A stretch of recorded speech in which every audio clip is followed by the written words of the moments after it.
Welcome to the deep dive. Today we're jumping into the really fast growth of social media over in Bangladesh. We've looked at the latest data to figure out the big trends, and importantly, what career openings this creates for you, our listener. I mean, the numbers are pretty staggering. We're talking 60 million users.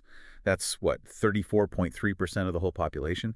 And the key thing, our sources show a huge 22.3% jump year over year in how much people are actually using these platforms. It signals a really dynamic high-stakes environment. Yeah, that 22.3% growth, that's really the engine here. It's not just, a cultural thing, it's commerce. Digital advertising spending in Bangladesh is projected to reach $91.55 million in 2025. So if you're thinking about marketing or maybe corporate strategy, getting a handle on these trends isn't just nice to have. It's, well, essential for getting ahead. Okay, right. So let's unpack that digital landscape a bit first. Platform-wise, it seems pretty clear-cut. Facebook is just, well, dominant. It's got 84.25% of the market share. Huge. YouTube is way behind at 11.46%. But there's a catch, isn't there? Instagram. It's growing, like 15% every year, mostly with younger people in cities. And what's really interesting is just how much time people spend.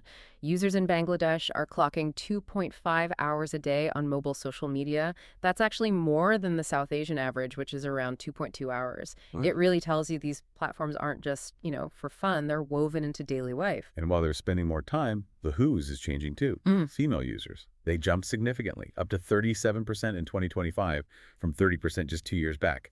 That's a fast shift. It means digital campaigns really need to be culturally smart immediately. And that links straight into our next point, because consumers, globally and locally, seem to be demanding something else now: transparency. Yeah, exactly.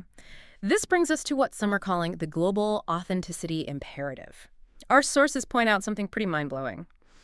Consumers, not brands, are leading 99% of the online conversations. Think about that.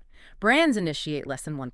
People are talking about brands, about the market, and often, well, they're not happy. Definitely seems like they're frustrated. We saw boycotts jump 95% globally. That's serious anger. In Bangladesh, you see a local version of that. A 25% rise in complaints specifically on e-commerce sites. That anger seems to be fueling this counter movement you mentioned, de-influencing. Wait, de-influencing, like influencers telling people not to buy stuff. What does that even mean for businesses trying to grow in a place like Dhaka right now? Precisely that. De-influencing shot up 79% globally. People are actively looking for authenticity that rose 66% as something they value in who they listen to online. So the link is direct.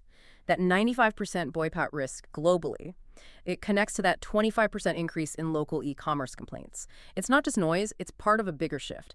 Companies that ignore this demand for transparency, they risk, well, serious trouble. Okay, so if you're listening, how do you turn all this volatility into like a solid career move? We did see social media jobs grow 18% in Bangladesh last year, 2024. But needing skills in analytics and strategy, right? Not just posting updates. Right, and let's look at Bcash as a concrete example. They're a mobile financial service. They ran these very targeted Facebook campaigns aimed at rural users and onboarded 500,000 new customers, 500,000 in the result. A 25% increase in how much money was moving through their system. Transaction volume. The Bcash story sounds impressive, but how replicable is it? You said they got a 30% loyalty boost specifically from posts about their fees, transparent fee posts. Does that mean every company needs to, lead with the bad news? Maybe not the bad news, but definitely the pain point. Bcash listened. They heard fees were a source of stress or confusion, and they addressed it directly using social media content. That built trust. So to replicate that approach, listen and be transparent, the data suggests putting maybe 60% of your digital budget into Facebook, just because of its massive reach there. And, crucially, try out AI chatbots on Messenger. This is key for handling those questions and complaints efficiently.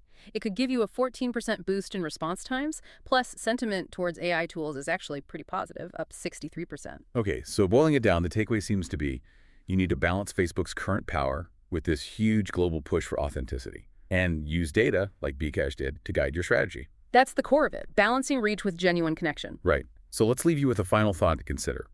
If 99% of the conversations online are started by consumers, how much time should businesses really be spending on publishing their own messages versus just, listening to what customers are actually saying about things like fees, service issues, all that stress?